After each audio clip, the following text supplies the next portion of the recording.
हमारे सभी वीर बंधुओं को राम राम। जय श्री राम। जय जय श्री राम।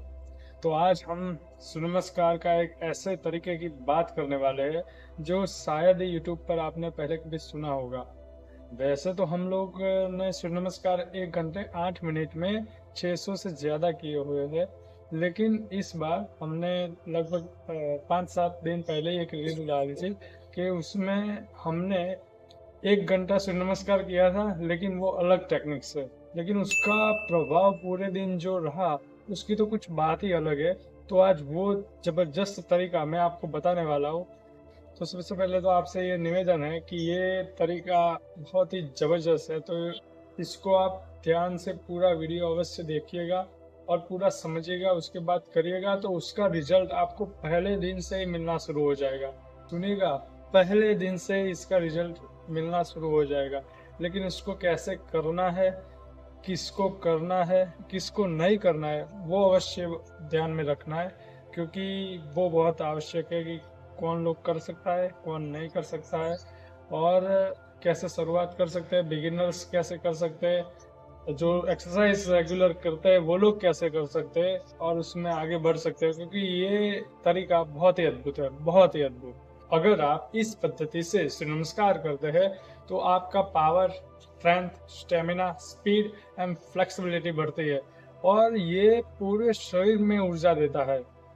और आज के युवाओं की सबसे बड़ी समस्या कि ब्रह्मचर्य की रक्षा न कर पाना, इसके लिए तो ये रामबाण इलाज होने वाला है। क्योंकि मैंने आपसे पहले ही बताया कि हमने 1 घंटा 8 मिनट में 600 सूर्य नमस्कार किए हुए हैं, 600। लेकिन इस तरीके से हमने जब सूर्य नमस्कार किया उसका हमारे शरीर पर प्रभाव ही जबरदस्त अलग तरीके से पड़ा है। तो आइए सूर्य नमस्कार करने से पहले इतना ध्यान में ले लेते हैं कि किन किन को सूर्य नमस्कार नहीं करना है, कि कौन लोग है वो सूर्य नमस्कार नहीं कर सकते। जिनको लो बीपी की और वर्टिगो की समस्या है वो लोग पीछे झुकने वाले जो दूसरा अभ्यास है उसमें ज्यादा पीछे झुकना नहीं है, सिंपली हाथ ऊपर करके ही करना है। उसके बाद जिनको हर्निया की समस्या है वो भुजंगासन मत करिएगा। तीसरी बात, जिनको हाई बीपी की समस्या है वो सूर्य नमस्कार तेज गति से नहीं करना है। बाकी सभी लोग नॉर्मल नॉर्मल धीरे धीरे अपना अभ्यास बढ़ाते हुए सूर्य नमस्कार कर सकते हैं। तो आइए पहले ये जान लेते हैं कि सूर्य नमस्कार नॉर्मल तरीके से कैसे करते हैं। उसके बाद मैं एडवांस तरीका जो मैं बता रहा था कि इतना जबरदस्त तरीका है उसकी बात करने वाला हूँ। तो सबसे पहले देख लेते हैं कि सूर्य नमस्कार का नॉर्मल तरीका।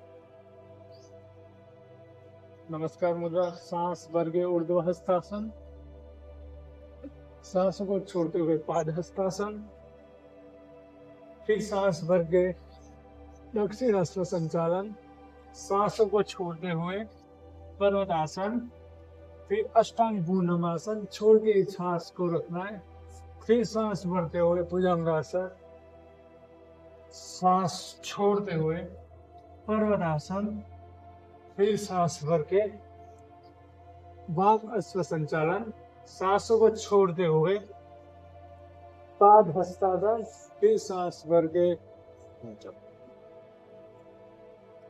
हस्तासन और फिर प्रणामासन।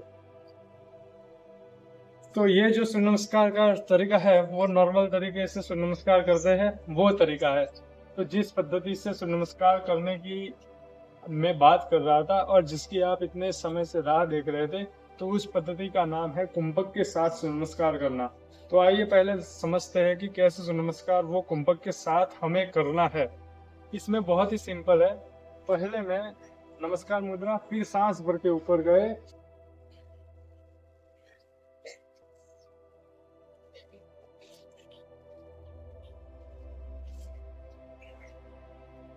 लास्ट में 11 वाली ऊर्ध्व हस्तासन की जब हमने पोजीशन की, उसके बाद 12वें प्रणाम आसन या फिर नमस्कार मुद्रा में जब हम आते हैं तब हमें सांस को छोड़ना है। तो ऐसे एक सांस में हमें एक सूर्य नमस्कार करना है। तो ये कुंभक वाली पद्धति से बहुत जबरदस्त आपके शरीर में लाभ मिलता है और उसका रिजल्ट तो इतना अद्भुत है कि क्या बात करना। तो इस कुंभक के साथ सूर्य नमस्कार करने वाली पद्धति से हमने सूर्य नमस्कार किया, तो इस पद्धति से हमें इतने जबरदस्त अद्भुत परिणाम मिले जिसकी मैं बात कर रहा था कि 1 घंटा हमने किया। तो उसके परिणाम की बात करें तो उससे पूरे दिन एनर्जेटिक फील रहता है, थोड़ा सा भी हमें आलस्य नहीं आता है, और पूरे दिन आप कह सकते हैं एक तरीके से कि पूरा दिन आप एक्टिव रहते हैं। और मैं बात कर रहा था कि ब्रह्मचर्य की रक्षा के लिए तो ये रामबाण है, तो ये किस तरीके से लाभ करता है हमें। तो ये सूर्य नमस्कार हम कुंभक के साथ करते हैं, तो इसको निरंतर ऐसे ही करते रहते हैं, तो इससे हमारे शरीर की प्राणिक ऊर्जा बढ़ती है। हमारे शरीर की जब प्राणिक ऊर्जा बढ़ती है तो हमारे शरीर के जो 5 वायु है, प्राण, अपान, उदान, समान और व्यान, तो ये सभी वायु हमारे एक्टिव होते हैं और सभी बैलेंस होते हैं। तो नाभि के नीचे वाला जो हिस्सा है वो पेल्विक एरिया हमारा, तो उसमें अपान वायु काम करता है। तो इससे जब हम ये सूर्य नमस्कार कुंभक के साथ करते हैं तो ये हमारा अपान वायु मजबूत और एक्टिव होता है। इससे क्या होता है कि हमारा मूलाधार चक्र वो एक्टिव होता है। तो जब हमारा मूलाधार चक्र विकसित होता है तो हमारे जो पेल्विक के नीचे वाले जो एरिया होता है उसकी जितनी भी समस्या होती है, इससे हमें छुटकारा मिलता है, उससे हम बच सकते हैं। क्योंकि जब हमारा मूलाधार चक्र एक्टिव नहीं होता तभी हमारा अपान वायु का बैलेंस और वो बिगड़ता है, और उसकी वजह से हमारा मन बहुत चंचल रहता है। और चंचल मन से याद रखिएगा, हमेशा आप कुछ भी अच्छा निर्णय नहीं ले सकते, कुछ भी अच्छा सोच नहीं सकते।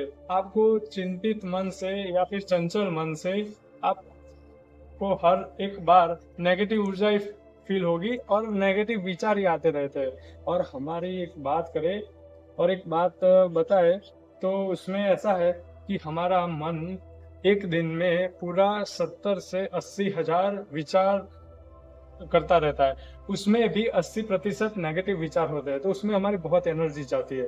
तो ये मूलाधार चक्र जब हमारा एक्टिव होता है, अपान वायु बैलेंस होता है, तो इससे हमारा मन एकदम शांत हो जाता है और हमारा फोकस, एकाग्रता और कंसंट्रेशन बढ़ता है। इससे हमारी वृत्ति बहुत सात्विक होती है और इससे हमें ब्रह्मचर्य में बहुत लाभ मिलता है। क्योंकि हम जब अभी युवाओं की बहुत सारी समस्या में एक है नाइटफॉल का प्रॉब्लम।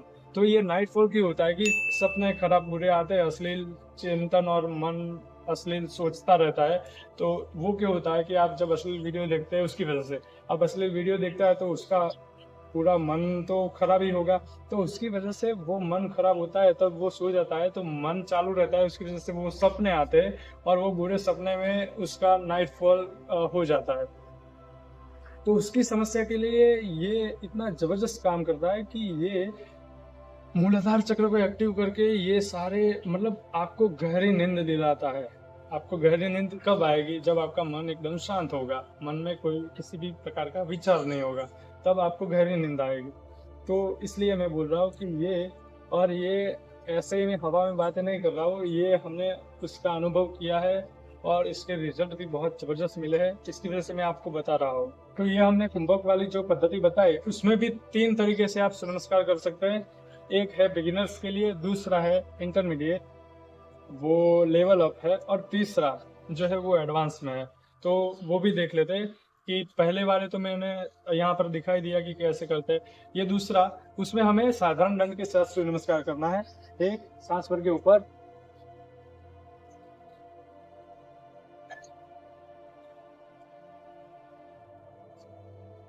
फिर यहाँ आगे सांस छोड़ने, तो इसमें साधारण दंड आ जाता है। तो ये लेवल अप। और तीसरा है राम मूर्ति दंड के साथ सूर्य नमस्कार करना है। इसके तो बहुत जबरदस्त और अद्भुत परिणाम है। तो आइए वो भी देख लेते हैं। एक सांस भर के ऊपर,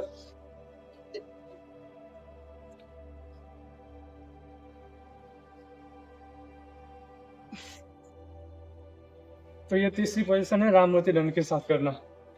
तो ये आप 30 मिनट तक लगातार भी कर सकते हैं, इसमें कोई समस्या नहीं है। लेकिन अभी गर्मी शुरू हो रही है और गर्मी के मौसम में सूर्य नमस्कार अधिक नहीं करना चाहिए। अगर आप 30 मिनट से ज्यादा सूर्य नमस्कार करते हो, अगर आप 30 मिनट से ज्यादा सूर्य नमस्कार करते हो तो आपको आधा घंटा जितना चंद्रवेदी प्राणायाम तो अवश्य करना ही है।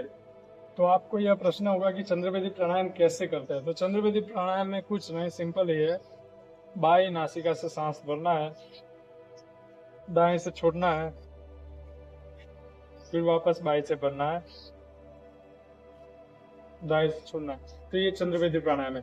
जो हम 30 मिनट लगातार सूर्य नमस्कार करते हैं उससे भी ज्यादा, तो उससे हमारे शरीर में गर्मी बहुत ज्यादा बढ़ती है। तो अभी गर्मी का मौसम चल रहा है, तो बहुत ज़्यादा हमारे शरीर में जब गर्मी बढ़ती है तो इससे उसके कुछ दुष्परिणाम भी हमें मिलते हैं। तो इसकी वजह से हमें शीतली प्राणायाम सूर्य नमस्कार के बाद करना, शीतली या फिर चंद्रवेदी प्राणायाम सूर्य नमस्कार के बाद आधा घंटा करना ही है। अभी शीतली प्राणायाम वो कैसा है, तो शीतली प्राणायाम में ऐसे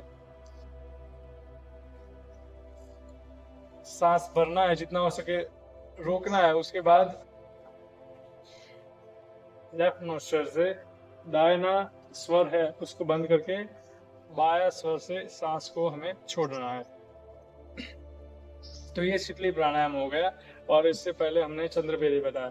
तो ये दोनों में से कोई भी एक प्राणायाम, वैसे तो चंद्रवेदी करे तो वही अच्छा है। चंद्रवेदी प्राणायाम, उससे हमारे शरीर में शीतलता ऑब्वियसली आ जाती है। तो अभी जिन्होंने सूर्य नमस्कार आज तक कभी किया ही नहीं हो और व्यायाम भी, एक्सरसाइज भी नहीं करते हो, तो उन लोगों को अभी सूर्य नमस्कार आज से अगर मतलब कल से शुरू करना हो तो वो लोग कर सकते हैं। लेकिन वो पहले नॉर्मल गति से सांस प्रश्वास के साथ में, जैसे कि पहले में सांस नॉर्मल पोजीशन, सांस भरी, फिर सांस छोड़ के नीचे, ऐसे नॉर्मल पोजीशन में सूर्य नमस्कार करना है। उसके बाद ये कुंभक वाली पोजीशन में आना है। पहले ही ऐसे कुंभक के साथ सूर्य नमस्कार नहीं करना है। तो जिन्होंने आज तक इस कुंभक वाली टेक्निक से सूर्य नमस्कार नहीं किया है, वो उनको अगर ये सूर्य नमस्कार करना हो तो सबसे पहले 20 मिनट में एक सांस में एक ही कुंभक के साथ सूर्य नमस्कार करना है। उसके बाद धीरे धीरे वो समय बढ़ाते जाना है, और ऐसा नहीं है कि आप एक सांस में एक ही कर सकते हो। एक सांस में 2, 3, 4, 5, 8, 10, 11 तक भी आप कर सकते हो, ऐसा नहीं है। और उसके भी जबरदस्त रिजल्ट मिलते हैं। तो आखिरी बार हमने जब ये सूर्य नमस्कार किए थे कुंभक के साथ में, तो उसमें लास्ट में हम जब पहुंचे थे तो एक सांस में हमने 5 ही सूर्य नमस्कार किए थे। वैसे तो कर सकते हैं ज़्यादा, लेकिन लास्ट तक हमने 5 तक किए हुए हैं। तो अभी जो लोग कल से ही इस कुंभक की पद्धति से साथ सूर्य नमस्कार करना चाहते हैं, उन लोगों को पहले एक सांस में एक सूर्य नमस्कार करके, फिर सांस छोड़ के, फिर नाक से सांस भरनी है, मुंह से छोड़नी है। ऐसे 1-2 बार करना है, उसके बाद दूसरी बार करना है। इस तरीके से आप 10 मिनट 20 मिनट कर सकते हो। तो इससे क्या होता है कि हमारे अंदर जो भी दूषित गैस है, गंदा वायु है, तो वो बाहर निकल जाता है। इसके लिए ये कुंभक वाली टेक्निक बहुत जोरदार है, क्योंकि एक सांस में हम जब सांस भरते हैं, उसके बाद पूरा सूर्य नमस्कार करते हैं, उसके बाद वापस आते वक्त सांस छोड़ते हैं, तो उससे हमारे शरीर के अंदर प्राणवायु, शुद्ध प्राणवायु जाता है, और जो दूषित वायु होता है उसको वो बाहर निकलता है। तो इससे हमारे शरीर की सारी अशुद्धियां दूर होती है। इसके लिए ये बहुत आवश्यक हो जाता है। तो सूर्य नमस्कार के इस अद्भुत टेक्निक का आप भी लाभ लीजिएगा और दूसरों को भी शेयर करिएगा, क्योंकि विद्या है जो बांटने से ही बढ़ती है, वो तो आपको पता ही होगा। तो जितने ज़्यादा लोगों को हो सके उतने ज़्यादा लोगों को आप शेयर करिएगा, क्योंकि अभी आपको तो पता ही होगा कि कितना अश्लीलता से भरा हुआ वातावरण अभी चल रहा है। तो उस वातावरण में सभी युवाओं की स्थिति कितनी खराब है, वो तो आप सभी को मालूम ही होगा। तो उनकी स्थिति सुधरे तो हमारे भारत राष्ट्र, इस देश की भी स्थिति सुधर सकती है। तो आपसे नम्र निवेदन है, इस वीडियो को जितना ज़्यादा हो सके उतना शेयर करिएगा। तो आपको ये वीडियो जानकारी से भरपूर लगी हो तो कमेंट में आपका प्रतिभाव अवश्य दीजिएगा, और इससे क्या क्या लाभ मिला ये भी हमें ज़रूर बताइएगा। तो मिलते हैं अगली वीडियो में, तब तक के लिए जय श्री राम, हर हर महादेव।